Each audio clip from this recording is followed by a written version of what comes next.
Viral di media sosial video uang kertas dihamburkan dari sebuah rumah. Peristiwa tersebut diketahui terjadi di Desa Pambusuang, Polewali Mandar, Sulawesi Barat.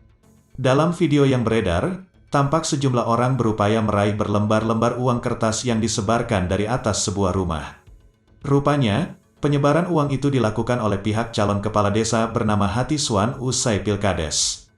Hal itu merupakan luapan kegembiraan karena mereka menenangkan Pilkades yang digelar serentak di 67 desa di Polewali Mandar, Jumat, tanggal 19 November tahun 2021. Tiswan yang merupakan kades terpilih di Desa Pambusuang, Polewali Mandar itu mulanya naik kuda sembari berkeliling kampung untuk menyapa para pendukungnya.